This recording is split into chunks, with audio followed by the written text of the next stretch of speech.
오늘 말씀의 제목은 진정한 최선으로 살아가라 라는 제목으로 함께 말씀을 나누고자 합니다. 진정한 최선으로 살아가라. 우리는 간혹 사랑하는 것과 인정받는 것을 혼동하는 경우들이 종종 있습니다. 네, 무슨 소린가? 역시나 신화나 많은 이야기들을 보면은 특히나 부모 자식 간에, 역사에서도 그렇죠. 부모 자식 간의 어떤 긴밀한 사랑을 원하지만 어때요? 부모는 부모의 어떤 마음으로, 그리고 방법으로, 그리고 자녀는 자녀의 방법으로 서로에게 인정받으려고 한다라는 거예요. 그게 사랑인 줄 알고. 근데 그러한 모습이 지속되면 어떻게 됩니까? 서로에게 상처가 되죠. 네. 진짜 사랑은 마음을 주는 거잖아요. 내가 사랑해, 너를 사랑해.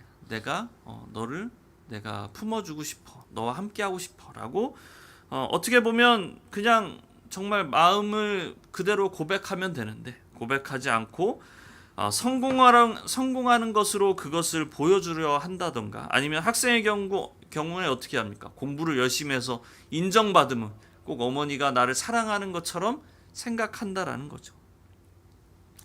어떤 직접적인 표현의 방식을 택하지 않고 오히려 스스로가 인정하는 것을 얻는 것으로 사랑을 주는 노력을 하고 있다라는 겁니다. 그런데 그런 잘못된 사랑의 방법의 결말이 어떻게 됩니까, 여러분? 보통 어떻게 되죠? 서로가 서로에게 뭐를 주죠? 상처. 그래서 박명수가 맨날 그러죠. 그랬구나. 막 잡으면서 하는 거 있잖아요.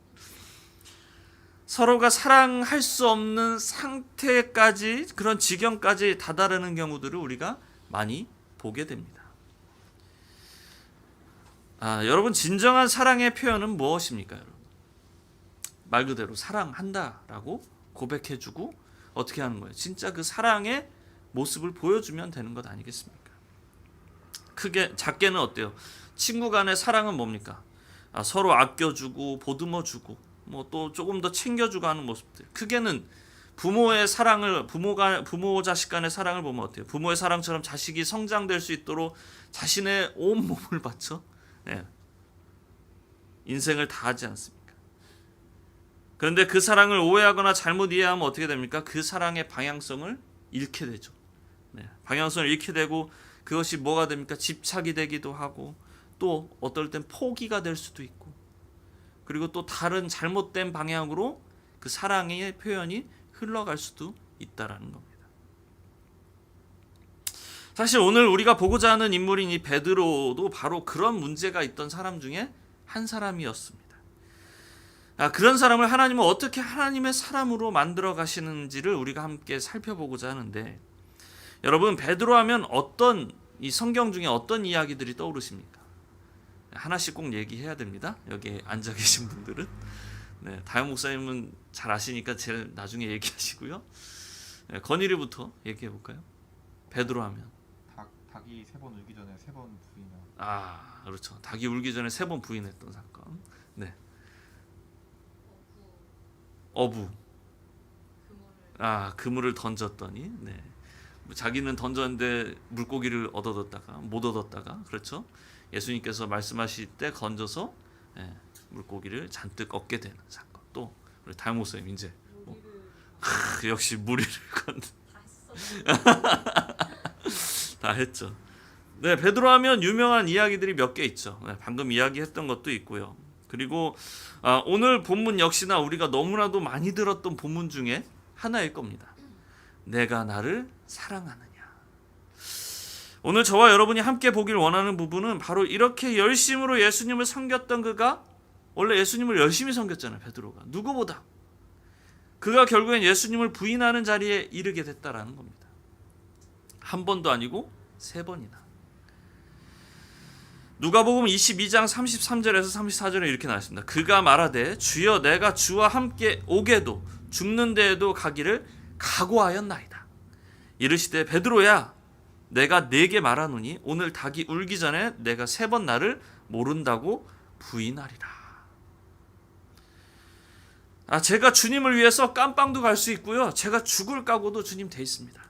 근데 주님은 그런 베드로에게 너 나를 부인하게 될 거야 라고 말씀하시는 겁니다. 재미있는 것은 여러분 그 예수님께서 베드로를 위해서 기도하셨다라고 방금 이야기한 전에 말씀하시거든요. 누가복음 22장 31절에서 32절 보시면 시몬아 시몬아 보라 사탄이 너를 밀가부르듯 하려고 요구하였으나 그러나 내가 너를 위하여 내 믿음이 떨어지지 않기를 기도하였노니 너는 돌이킨 후에 내 형제를 굳게 하라. 무슨 말입니까 여러분? 32절을 보면 이미 예수님은 베드로가 무슨 일을 어떤 일을 당하게 될지를 하게 될지를 알고 계셨다라는 겁니다. 어떻게 돌이킨 후에 내 형제를 굳게 하라 말씀하십니다. 우리는 이미 성경을 봐서 알지만 돌이킨 후에 내 형제를 굳게 하라는 말씀이 뭡니까 여러분? 부활한 예수님을 다시 만난 베드로가 할 일이잖아요. 베드로가 다시 예수님 앞에서 회복돼서 그가 할 일을 예수님은 이미 알고 계셨다라는 거예요. 그것을 위해서 31절 보면 다시 띄워주시면 사탄이 베드로가 예수님하고 떨어지게 하려고 애를 썼지만 주님께서는 베드로를 위해서 계속적으로 기도하고 계셨다라는 겁니다. 은혜가 되지 않습니까 여러분? 네. 예수님께서 계속적으로 기도하고 계셨다는 거예요. 무엇을 위해서? 예수님과 함께하고 다시 베드로가 하나님의 일들을 감당할 수 있는 그 자리에 갈 수 있도록 기도하셨다라는 겁니다. 그런데 여러분 생각을 해보십시오. 지금 이런 본문들의 상황 속에서 정황 속에서 보면 좀 큰 문제 없이 그렇게 예수님을 위해 살 수 있도록 해주시면 얼마나 좋았을까? 그렇지 않습니까? 굳이 3번 부인하는 그 자리까지 가지 않도록 예수님이 더 기도해 주셨더라면 좋지 않았을까? 베드로가 그런 모습만 취하지 않았어도 베드로가 그렇게까지 힘들게 실패의 자리로 가지는 않지 않았을까? 예수님의 사도로서 열심으로 살지 않았을까? 그런데 왜 3번이나 부인하는 그런 정말 예수님과의 관계가 완전히 상실돼 버린 그런 상황까지 왜 주님은 그저 바라보고만 계셨을까요? 사도로서의 권위마저 상실된 상황 가운데로 왜 베드로가 가야만 했을까? 그에게 그 상황은 어떤 의미가 있었을까요? 우리는 오늘 다시 본문에서 베드로와 예수님과의 대화의 장면으로 우리가 한번 돌아가 보면서 우리가 한번 알아보길 원하는데요. 예수님이 내가 나를 사랑하느냐고 물으시는 장면은 베드로가 예수님을 부인하고 이제 다 각자 집으로 돌아간 상태예요. 언제? 이제 예수님이 맞기도 하고 막 끌려가기도 하고 십자가에 달리기 직전에 사람들이 베드로에게 네가 그 제자 아니냐라고 물어볼 때 그 장면입니다. 부인하는 장면입니다. 지금 각자 집으로 돌아가서 이제 베드로가 뭐 하고 있는 겁니까, 여러분? 베드로가 어부예요, 어부. 원래 어부여서 다시 집으로 돌아가서 예전의 삶으로 돌아가는 겁니다. 고기를 낚는 겁니다. 사도도 아니고 예수님을 따르는 사람도 이제 아니고 그냥 예수님을 만나기 전의 모습으로 지금 베드로가 돌아가 있는 겁니다. 돌아가서 이제 베드로가 물고기를 잡고 있어요, 밤에. 하지만 밤새 고기를 잡으려고 했지만 어떻게 해요? 잡았어요? 못 잡았어요? 또 못 잡았어요. 예수님을 만나기 그 전처럼 못 잡았어요. 그때 예수님께서 부활하신 예수님께서 지금 찾아오셔서 그물을 배 오른편에 던져라 라고 말씀하십니다. 오른편에 던져서 어떻게 해요? 그물에 가득 물고기를 싣고 육지로 올라오게 됩니다. 그 물고기의 숫자가 몇 마리? 153마리. 어디에 있죠? 모나미 볼펜에 써 있어요. 또 어디에 있습니까? 153 부대찌개에 있어요.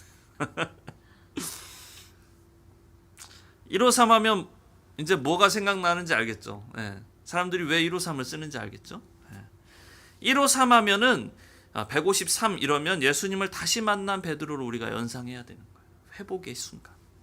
아무튼 제자들이 물고기를 잡고 올라왔더니 지금 누가 있는 거예요? 예수님이 기다리고 계시는 거예요. 어떻게?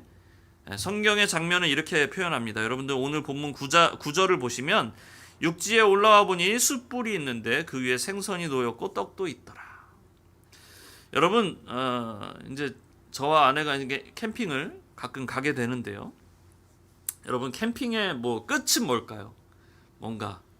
가장 감성이 넘치는 순간이 언제입니까? 저녁 먹는 저녁 먹는 시간. 저녁을 먹을 때 뭘 해요? 불을 피우면서. 그래서 뭐를 한다고 그러죠? 불멍을 때린다라고 하죠. 요즘 표현으로 불멍을 때리는데, 우리에겐 되게 그 불을 피우면 따뜻한 어떤 마음을 받지 않습니까? 뭔가 추억이 샘솟는 것 같고, 불을 피울 때. 하지만 여러분, 이런 분들에게는 불이 트라우마처럼 다가올 수도 있어요. 뭐한 분들이죠? 화재를 경험하거나, 그런 화재 사건을 직접적으로 목격하거나 하신 분들. 그런 분들에게는 어떻게 보면 감성적으로만 다가오지 않고 두렵거나 그런 감정으로도 다가올 수 있다라는 겁니다.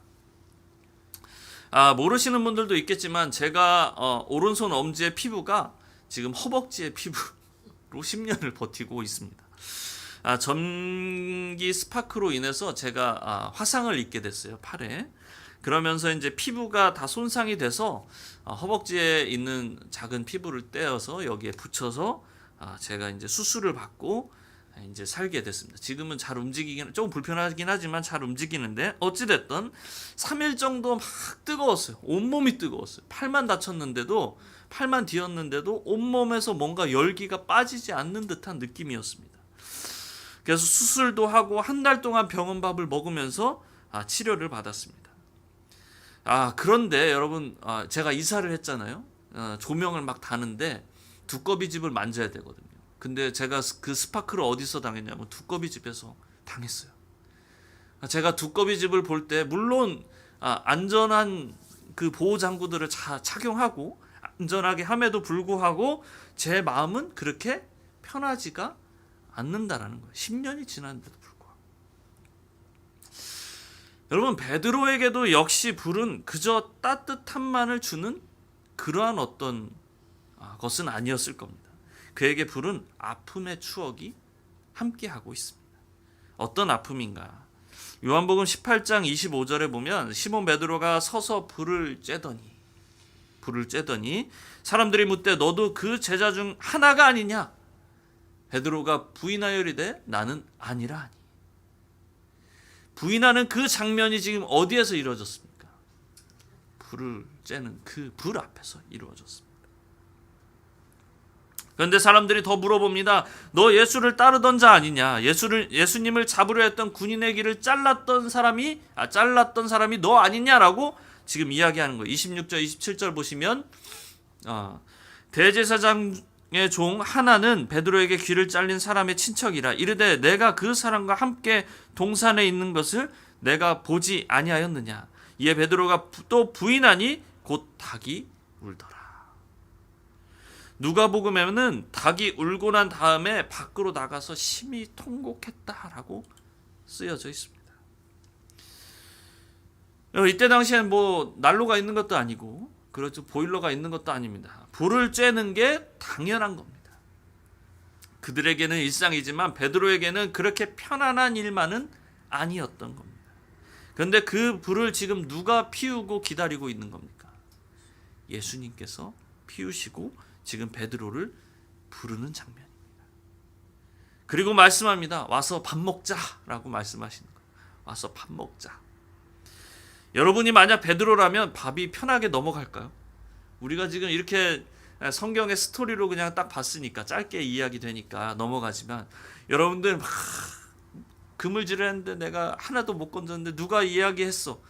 오른편에 건지면 물고기를 많이 얻는다고 하는 거야. 그래서 딱 던졌는데 물고기를 많이 건졌네. 그리고 와서 보니까 누구예요? 예수님이야. 근데 예수님이 불을 피우고 밥을 먹자고 기다리고 계신 부활하신 예수님. 부인했던 도망갔던 베드로가 그 장면 앞에 밥이 편하게 넘어갈까요? 막 울먹거리면서 먹지 않을까요? 밥을 먹는 건지 눈물을 먹는 건지 콧물을 먹는 건지 막 모르면서 먹지 않았을까? 왜 그렇습니까? 베드로가 지난날 예수님께서 결박을 당하시는 그 시점에 자신의 모습이 떠오르기 때문 아니겠습니까? 주님을 향한 죄송한 마음, 안타까운 마음, 후회하는 마음 등등 여러 마음들이 지금 조반을 먹는 그 베드로의 마음 가운데 막 소용돌이 치지 않겠습니까? 그런 상황에서 주님은 베드로에게 묻습니다. 여러분 오늘 본문 15절 이제 보시면 함께 읽어볼까요? 시작. 그들이 조반 먹은 후에 예수께서 시몬 베드로에게 이르시되 요한의 아들 시몬아 내가 이 사람들보다 나를 더 사랑하느냐 하시니 이르되 주님 그러하나이다. 내가 주님을 사랑하는 줄 주님께서 아시나이다. 이르시되 내 어린 양을 먹이라 하시고. 사실 우리가 읽기도 하고 잘 알기도 하지만 주님은 베드로에게 지금 몇 번 물으시는 거예요? 3번 물으시는 겁니다. 내가 나를 사랑하느냐. 그런데 뒤에 2번과 다르게 15절은 앞에 더 뭐가 붙습니다. 내가 이 사람들보다 나를 더 사랑하느냐. 이 사람들이 사랑하는 것만큼보다 나를 더 사랑하느냐라고 물어보고 계시는 거예요. 왜 이런 말씀을 하시는가? 베드로가 부인할 것을 말씀하시기 직전에 베드로가 이렇게 고백하거든요. 주님, 다른 사람들이 주님을 다 버려도 나는 절대 주님을 버리지 않을 겁니다. 베드로가 여짜오되 다 버릴지라도 나는 그러하지 않겠나이다. 37절엔 요한복음 37절 13장 30절엔 베드로가 이르되 주여 내가 지금은 어찌하여 따라갈 수 없나이까? 주를 위하여 내 목숨을 버리겠나이다 라고 말하고 있는 겁니다. 베드로가 이렇게 고백했단 말이에요. 이랬던 베드로가 예수님을 배반하고 도망했던 겁니다. 모든 것이 망가진 베드로에게 주님이 찾아오셔서 하신 말씀이 네가 진짜 다른 사람들이 나를 사랑하는 것보다 더 나를 사랑할 수 있느냐라고 묻고 계시는 겁니다. 이 말씀이 지금 베드로의 머리에 그날의 모든 일들이 주마등처럼 막 지나가는 겁니다. 이게 하루 만에 일어났던 일이니까 내가 다 주님 다른 사람들이 버려도 나는 버리지 않을 겁니다. 그런데 주님께서 찾아오셔서 네가 나를 부인할 거야 라고 말씀하시는 이 장면이 지금 하루 안에 순식간에 막 일어나요. 근데 배반하는 장면까지 하루 안에. 여러분, 우리가 만약 이런 일을 겪고 난 뒤에 주님께서 이렇게 물어보시면 우리는 어떻게 대답할 수 있을까요? 다영 목사님 어떻게 대답하시겠습니까? 하영이 어떻게 대답할 수 있겠어요? 진짜로 우리는 막 눈물만 흘리겠죠. 이러면서 막 흘리지 않을까요? 눈물 흘리고 밥 먹다 말고 막 그러지 않을까? 그러다 울먹이다가 죄송해요 주님 막 이러지 않을까요? 제가 웃지만 사실 우리 진짜 그럴 것 같잖아요. 그런데 베드로는 참 재밌어요. 하여튼 재밌습니다. 의외의 고백을 합니다. 여기서 뭐라고 합니까? 내가 주님을 사랑하는 줄을 주님께서 아십니다. 우리가 여기서 생각해야 되는 것은 개역개정 이 한글 성경에는 모두가 다 사랑이라고 나와 있지만 여러분들 아시는 분도 있지만 모르시는 분들도 있을 것 같아서 원어 성경은 조금 다른 의미의 사랑들이 많이 있어요. 네 가지가 있는데 아가페, 필리아, 스토르게 그리고 에로스 이렇게 4개 크게 있습니다. 아가페는 하나님의 사랑을 말하고요. 필리아는 친구 간의 우정, 그리고 스토르게는 부모와 자식 간의 사랑, 그리고 에로스는 쾌락. 여기서 주님께서 하신 첫 번째, 2번째 질문에는 아가페가 쓰였어요. 아가페. 하나님의 사랑만큼 나를 사랑할 수 있겠느냐라고 묻거든요. 그런데 베드로의 마지막에 예수님께서 마지막 3번째에는 필리아로 물어보세요. 필리아를 할 수 있겠느냐 나한테. 근데 재밌는 건 3번 다 베드로는 뭐라고 대답하냐면 필리아로 대답해요. 조금 이해가 되십니까? 무슨 말인지? 아가페 할 수 있어? 아가페 할 수 있어? 저는 필리아 할 수 있어요. 필리아 할 수 있어요. 그리고 그러면 필리아 할 수 있어? 라고 그러니까 네, 저는 필리아 할 수 있어요. 라고 얘기하고 있는 거예요. 제가 한번 제 어떤 번역으로 하면 주님 질문이 이런 겁니다. 내가 다른 사람들보다 나를 더 아가페 하니? 라고 묻는 거예요. 주님, 저는 필리아 합니다. 네. 다시 질문합니다. 내가 나를 그러면 아가페 하니? 주님, 저는 필리아 합니다. 시리가 반응해요. 3번째 질문합니다. 베드로야, 그러면 네가 나를 필리아 하기는 하는 거니? 필리아만큼은 해줄 수 있는 거니? 라고 묻는 거예요. 그런데 이 마지막 질문에 17절 여러분들 다시 한번 보여주시면 17절에 이렇게 나옵니다. 세 번째 이르되 요한의 아들 시몬아 네가 나를 필리아 하느냐 하시니 주께서 세 번 내가 나를 사랑하느냐 하심으로 베드로가 뭐하여? 근심하여 이르되 주님 모든 것을 아시오매 내가 주님을 사랑하는 줄을 주님께서 아시나이다 라고 하시는 거예요. 여기서 우리가 주목해야 되는 것 근심하여. 원어 성경에는 이 근심하여라기보다는 조금 더 상세하게 이렇게 씁니다. 슬퍼져서 또는 마음이 아파져서 괴로워서 마음이 괴로워서라고 그런 뜻을 가지고 있습니다. 우리가 아까 봐왔던 베드로가 어떤 고백을 했죠? 처음에 부인하기 전에 뭐라고 했습니까? 저는 절대 주님을 버리지 않을 겁니다.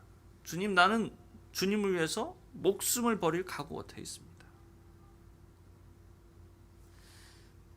하지만 실상은 어떻습니까? 베드로가 어떻게 했어요? 부인했어요. 그의 마음과는 달리 그는 어떻게 했습니까? 실패했던 겁니다. 다 할 수 있다 생각했던 사도로서의 삶에서 그는 낙제 점수를 받은 거예요. 누구보다 예수님 옆에서 사람들이 우러러 보는 그런 대상이었고 또 진심으로 누구보다 예수님을 마음을 다해서 섬겼던 사람이 바로 베드로였습니다. 막상 그랬지만 막상 그의 삶의 목숨의 문제가 정말 어떻게 보면 삶의 기로에 섰을 때 그는 자신의 마음과 다르게 행동이 그 마음을 따라가지 못했던 것을 보게 됩니다. 그는 철저하게 실패했던 겁니다. 그런 그에게 주님 찾아와서 아가페 할 수 있느냐는 질문 앞에 그래도 나는 주님 필리아는 할 수 있습니다라고 대답했단 말이에요. 그런데 두 번의 아가페 질문에 필리아로 대답하지만 세 번째 질문 그럼 필리아 할 수 있는 거냐라고 하는 질문에서 그는 괴로워하는 겁니다. 왜 괴로워할까요? 생각해 보니까 자기는 필리아 하는 것도 쉽지 않겠다라는 생각이 드는 겁니다. 그래서 그가 예수님의 마지막 질문에 괴로워하는 거예요. 다시 띄워주시면 괴로워하면서 그가 어떤 말을 합니까? 주님 모든 것을 아시오매. 모든 것을 아시오매. 내가 주님을 사랑하는 줄을 주님께서 아시나이다. 주님께서 제 상황을 다 아시잖아요. 제가 아무리 열심을 세우고 마음을 먹어도 제가 제 뜻대로 살지 못하는 거 주님이 다 아시잖아요. 이것이 바로 베드로의 고백인 것입니다. 저는 능력이 없습니다. 제 결심과 마음만 있으면 다 되는 건 줄 알았는데 그런데 안 되더라고요. 여러분 이것이 바로 중요한 포인트인 것입니다. 우리는 항상 그렇습니다. 설교 처음에 이야기했지만 우리는 하나님을 사랑하는 방법을 우리 스스로가 찾는 경향들이 있어요. 이렇게 하면 하나님이 좋아하실 거야. 하나님께 인정받는 삶이 이런 삶이지. 하나님은 우리의 열정과 정성, 우리의 성의를 보실 거야. 우리 이렇게 생각한단 말입니다. 이건 우리가 사실 생각하는 하나님의 사랑이고요. 우리가 아가페를 오해하는 겁니다. 하나님은 언제 우리를 여러분 안아주시고 하십니까? 결국 우리가 못한다라고 이야기할 때, 우리가 두 손 두 발 다 들고 항복할 때, 아버지 하고 눈물 흘릴 때 우리를 안아주신다라는 겁니다. 저는 아버지 없으면 아무것도 할 수 없습니다라고 고백할 때 말입니다. 여러분 이것이 우리의 신앙이 되어야 할 줄로 믿습니다. 우리가 하나님 앞에 무슨 덕을 쌓고 선행을 하는 모습을 더하고 이런 게 아니라 진정으로 하나님을 섬기는 방법, 하나님을 사랑하는 방법은 내가 하나님 아무것도 할 수 없습니다라고 내 자신을 인정하는 겁니다. 그래서 예수님께서는 지금 그 상황 가운데 계신 거예요. 그런데 이제 재밌는 것은 예수님께서는 예수님 다 아시잖아요. 저는 필리아 하는 것도 버겁습니다 라고 이야기하는 베드로를 향해서 예수님께서는 지금 세 번 다 뭐라고 말씀하고 계신 거예요? 내 양을 먹이라. 네. 내 양을 치라. 내 양을 먹이라 하고 말씀하고 계시는 거예요. 베드로가 잘나서요? 베드로가 잘해서요? 베드로가 부인을 하지 않아서요? 그래서 예수님께서 양을 먹이라고 하신 겁니까? 아니잖아요. 실패한 인생. 그런데 그가 두 손 두 발 다 들고 저는 필리아 하는 것도 내 삶에 버거운 것을 내가 알게 되었습니다라고 고백하는 베드로를 향해서 예수님께서는 내 양을 먹이라 라고 말씀하고 계시는 겁니다. 좀 아이러니하지 않습니까? 할 수 없다라는 것을 깨달으면서 동시에 어떤 마음이 드는 겁니까? 자신에게 양을 맡기신 예수님의 말씀, 그 양을 먹이라는 그 말씀에 최선을 다하는 것밖에 할 수 없다라는 생각이 드는 거. 이해되셨어요? 내가 최선을 다해 반드시 이루어지는 것은 아니지만 그래도 최선을 다하는 것이 진정한 최선이다라는 사실. 저와 여러분이 눈을 떠서 봐야 하는 것이 바로 그것입니다. 베드로는 이미 실패한 자신을 향해 내 양을 먹이라 말씀하신 그 주님의 명령 앞에 이제 순종함으로 나아가는 것입니다. 그의 연약함마저도 알고 계신 주님께서 자신을 끝까지 사용하길 원하신다라는 그 마음을 베드로는 더 이상 외면할 수가 없었던 것입니다. 그래서 이제 후에 사도행전에 가면요, 베드로가 3,000명에게 세례를 동시에 막 줍니다.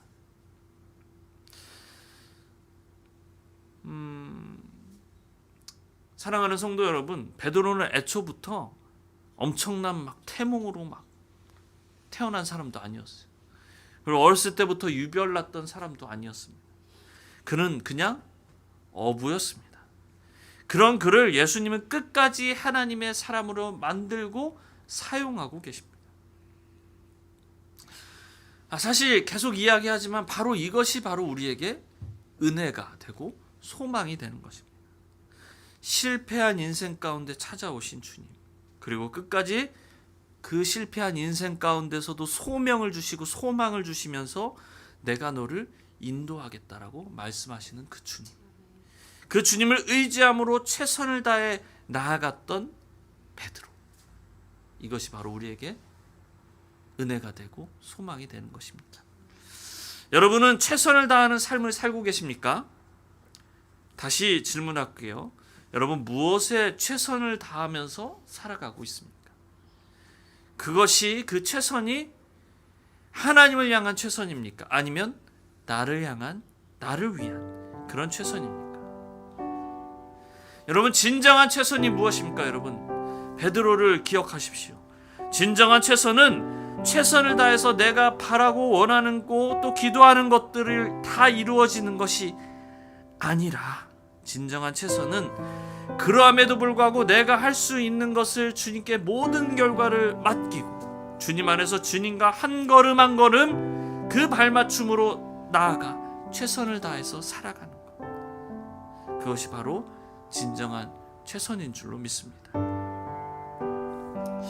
어제 설교를 이렇게 준비하다가 저녁을 혼자 이렇게 먹으러 요 옆에 칼국수 집에 잠깐 갔습니다. 그런데 제 눈앞에 딱 이렇게 큰 이제 붓글씨로 이렇게 써 놓으셨는데, 가온인지 뭔지 멋있게 써놨습니다. 뭐라고 써놨냐면, 서두르지 않고 그러나 쉬지 않고, 이렇게 써놓으셨더라고요. 서두르지 않고 그러나 쉬지 않고. 너무 멋있더라고. 그래, 맞아, 그렇게 사는 거지. 그런데 여러분, 물론 다 맞는다, 또 아니다 말할 수는 없지만, 최선이라는 것이 내가 원하는 것을 위해 목표를 놓고 달리는 그런 서두름이 아니라, 여러분, 서두르진 않지만, 여러분, 저는 이렇게 말하고 싶습니다. 다시 띄워주시면, 서두르지 않고 그러나 포기하지 않고. 서두르면서 낭망하고 실패하는 것이 아니라, 여러분은 여러분들의 자리에서, 각자의 삶 가운데서 하나님과 함께 하나님의 인도하심 안에, 하나님의 시간의 걸음에 발을 맞추어 나가는 것, 포기하지 않고 나아가는 것, 그것이 진정한 최선의 삶인 줄로 믿습니다. 그러한 진정한 최선의 삶 가운데 살아갈 수 있는, 그러한 삶을 살아갈 수 있는 저와 여러분, 우리 모두가 되기를 예수님의 이름으로 축원합니다.